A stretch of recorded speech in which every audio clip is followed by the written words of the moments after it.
Confucius, le Chinois, a dit « Quand un homme a faim, mieux vaut lui apprendre à pêcher que de lui donner un poisson. » Mais chez nous, en Afrique, on dit « Si tu donnes un poisson à un homme, il mangera un jour. En revanche, si tu lui apprends à pêcher, il mangera toujours. » Aujourd'hui, je veux que l'on parle de l'aide et des mauvaises aides. Je ne veux pas parler ici des grandes aides internationales que nous connaissons déjà et que nous dénonçons régulièrement. Je veux plutôt faire un focus sur l'aide personnelle. Cette aide-là que nous, les enfants, donnons à nos familles, à nos parents et qui, malheureusement, au lieu de les aider, les détruit. Reste donc jusqu'à la fin parce que c'est un sujet super important et j'ai besoin aussi de connaître ton avis dans les commentaires à la fin de la vidéo.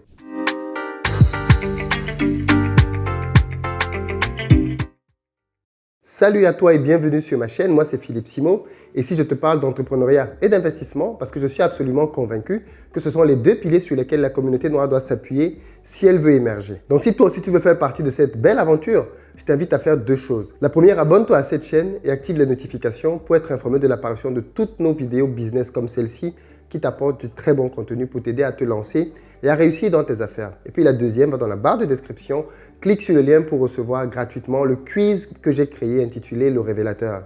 Il va te permettre de faire un diagnostic de la gestion de tes finances personnelles afin de savoir si tu es ou pas une passoire. Et crois-moi, tu seras surpris des résultats.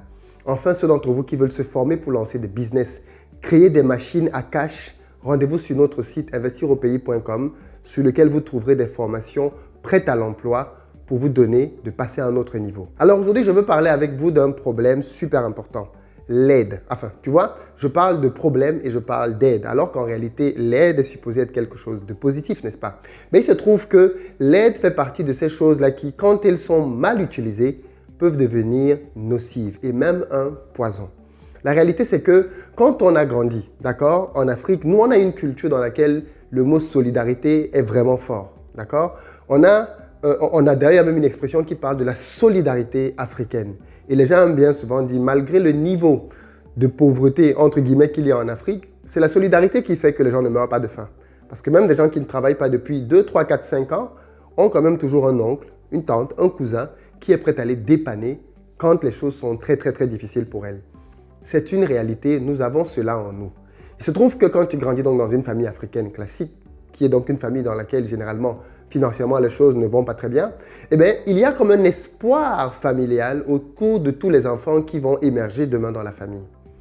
Que tu ailles à l'étranger ou même que tu émerges en restant au pays, le combat, il est à peu près le même. Vous allez remarquer que généralement au pays, il est très difficile pour un couple de vivre uniquement l'homme et la femme et leurs enfants dans la maison. C'est très difficile. En général, on prend quelqu'un d'autre de la famille avec soi à la maison. Ça peut être une nièce, ça peut être un neveu, ça peut être les deux, ça peut être un oncle, une tante, quelqu'un même à qui on va, quelqu'un de la famille, un enfant de la famille qu'on va aider à trouver un boulot. Vous allez trouver ce type de configuration-là à beaucoup d'endroits. Personnellement, par exemple, moi j'ai grandi dans une maison dans laquelle on était beaucoup d'enfants.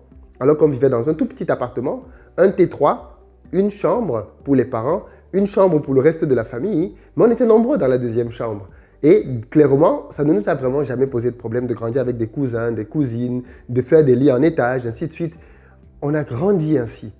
Et je pense qu'il y a quelque chose de très fort là-dedans. C'est pour ça d'ailleurs que parfois, quand un Africain arrive en Europe et qu'il entend dire qu'un enfant a sa chambre, il est choqué, quoi. Il se dit, mais il a sa chambre tout seul?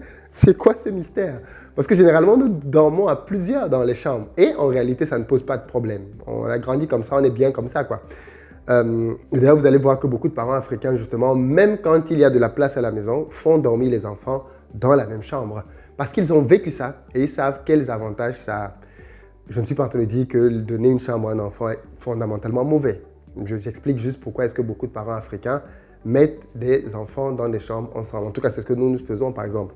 Nous mettons les deux garçons dans une chambre ensemble. Et on voit bien que c'est juste génial, quoi. Mais bon, quoi qu'il en soit, pour revenir au sujet, vous vous rendez donc compte que on a grandi donc dans cet environnement-là, dans cette ambiance, avec une famille, avec des parents qu'on a vu se battre pour nous. Peu importe le stade, tous ceux qui ont réussi généralement en Afrique savent qu'ils doivent cela pour beaucoup à leurs parents, qui ont fait des efforts, des sacrifices financiers énormes, même pour venir en Europe. Clairement, par exemple, moi, quand il fallait que je vienne en Europe, je l'ai déjà dit ici, ma mère a vidé toutes ses économies complètement pour m'envoyer en Europe. C'est un signe très fort qu'une famille fait un sacrifice énorme pour un enfant. D'accord? Et quand on fait ce genre de sacrifice, c'est normal qu'on attende le retour. C'est normal qu'on se dise, c'est un investissement. Alors attention, on ne fait pas juste ça pour que tu renvoies aux parents. Généralement, les parents font même ça avec les premiers enfants parce qu'ils se disent, si tu réussis, même si nous, on n'est plus là, tu vas aider tes frères, tu vas aider tes sœurs, tu vas aider tes cadets. Donc, il y a comme un moyen pour la famille de faire un investissement sur la vie d'un des leurs.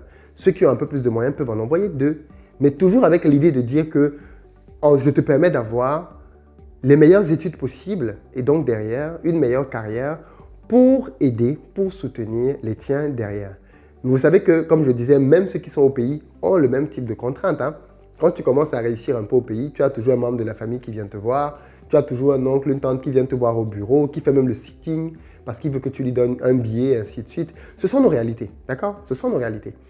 Mais je me suis rendu compte aussi au fil du temps que face à ces problématiques-là, la réponse que beaucoup d'entre nous ont donnée est malheureusement la réponse de la dépendance. Parce qu'en fait, une aide peut faire 2 choses. Soit elle peut te libérer, soit elle peut t'emprisonner. Je répète, une aide peut faire 2 choses.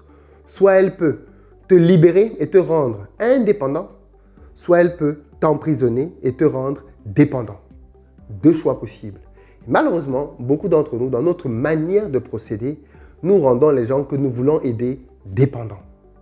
Pourquoi? Parce que nous n'établissons pas un système dans lequel l'aide qu'on envoie les autonomise. On établit plutôt un système dans lequel l'aide qu'on envoie les fait vivre.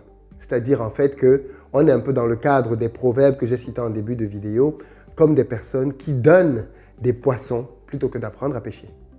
Or, comme tu l'as très bien compris en début de vidéo, si tu veux que quelqu'un soit libre, il faut qu'il apprenne à pêcher.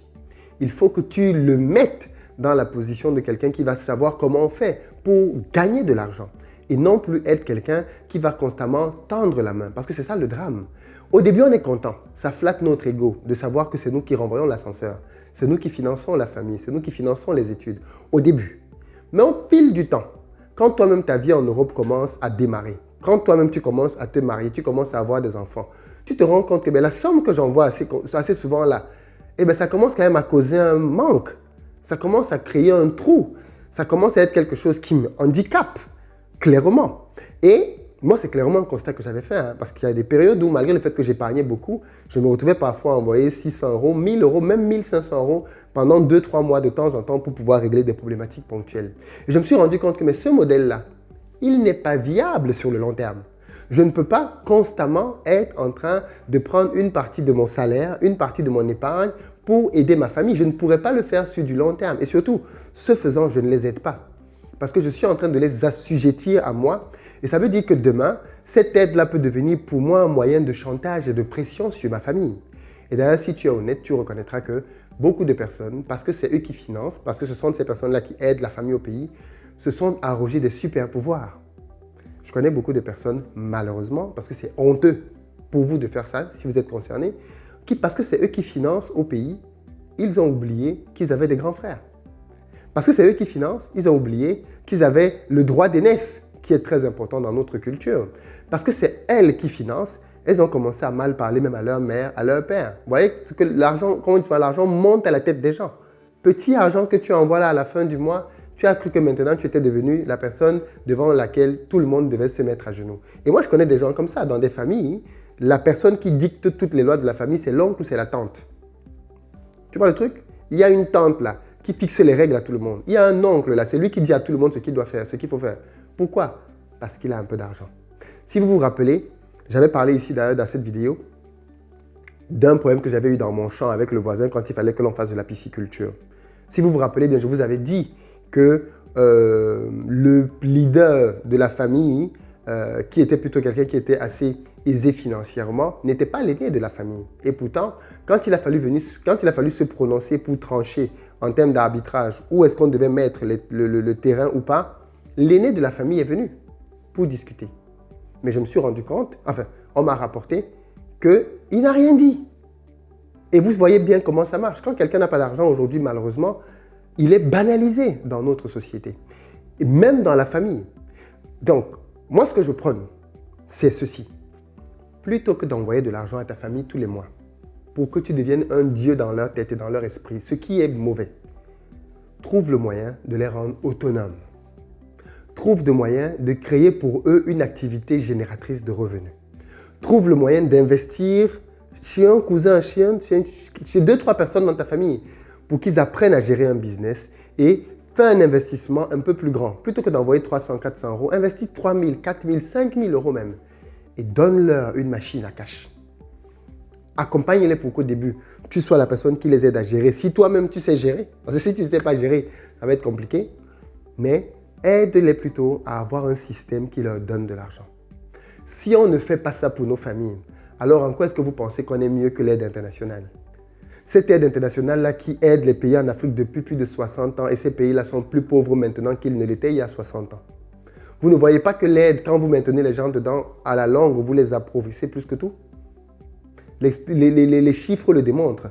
La bonne aide, c'est celle qui libère. Donc, si vous voulez, vous aussi, redonner de la dignité, parce que vous aussi, vous pensez que, est-ce que votre frère, votre soeur qui est au pays est fier de dire que c'est mon frère ou c'est ma soeur qui paye? À un moment donné, un être humain a besoin de dignité. Il a besoin de savoir qu'il fait les choses par lui-même, qu'il a les moyens de se prendre en charge. Et donc, donner à quelqu'un une impulsion pour pouvoir le faire, c'est parfait. Mais donner tout le temps, c'est comme si vous preniez quelqu'un, vous lui attachez une corde au cou, vous êtes devant, vous tirez. Non, vous n'êtes pas en train de lui donner de la liberté. Donc, clairement, voilà ce que je vous propose. Prenez le temps d'y réfléchir, mettez un budget de côté, même pour ceux qui sont au pays, qui ont une famille qui est tout le temps en train de rôder là. Trouvez le moyen de créer une activité qui va autonomiser ces gens-là et qu'ils vont commencer à gérer. Maintenant, je sais qu'il y a les risques, non, de vol, les risques d'arnaque, ainsi de suite. Mais attention, on ne peut pas vivre uniquement sur la base du risque. Dans votre famille, tout le monde n'est pas voleur. Il y a toujours des personnes qui ont un minimum d'intégrité, toujours des personnes qui comprennent les enjeux. Et donc, clairement, investissez sur ces personnes et donnez-leur de pouvoir monter ces business-là. Même si cette personne-là n'est pas sortie du même ventre que vous, que c'est un cousin ou une cousine, investissez sur elle et donnez-lui d'avoir l'autonomie financière qu'il faut pour pouvoir gérer ce patrimoine familial-là. En tout cas, il y a des solutions. Plusieurs l'ont fait. Et à mon niveau, c'est comme ça que j'ai commencé. C'est pour ça que j'ai acheté un champ d'ailleurs et c'est pour ça que j'ai commencé à faire de l'agriculture dans mon champ. Parce que je voulais que cet investissement-là devienne un moyen d'autonomiser ma famille.